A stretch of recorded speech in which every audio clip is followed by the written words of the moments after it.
ayam masak merah. Zu ni dah siap dah ni. Panas-panas Zu nak pack. Zu nak sel dia punya tepi tu. Lepas tu Zu nak retort.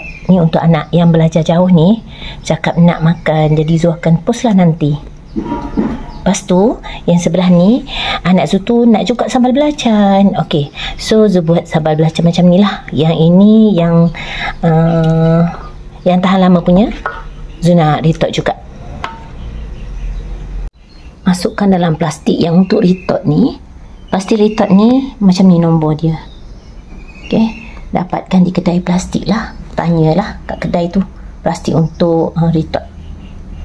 Zu dah siap dah seal semuanya kat tepi dia ni dengan alat tu. Okay, Zu nak retort. Zu guna retort yang biasa je, tapi tahan lah, insyaAllah.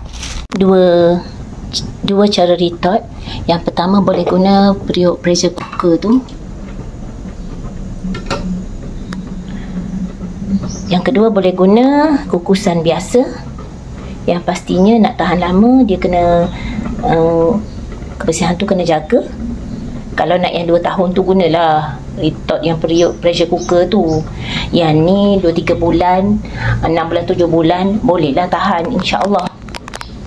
Kalau nak tahan lagi, letak dalam botol kaca. Yang itu setahun lebih garanti. Sudah buat dah, insyaAllah. Susun semuanya di sini. Ini sambal belacan. Nampak tak kat dalamnya tak ada ayam kan? Sambal belacan lah ni.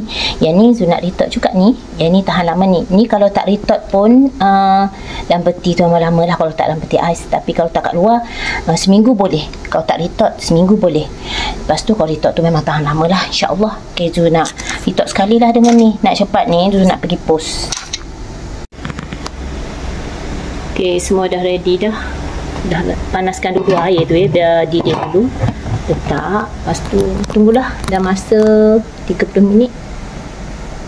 Ok, dah siap dah. Zu nak sejukkan dulu. Zu sejukkan. Nanti Zu bungkus dalam bekas lah, dalam kotak. Letak bread plastik tu. Ok, alhamdulillah dah siap.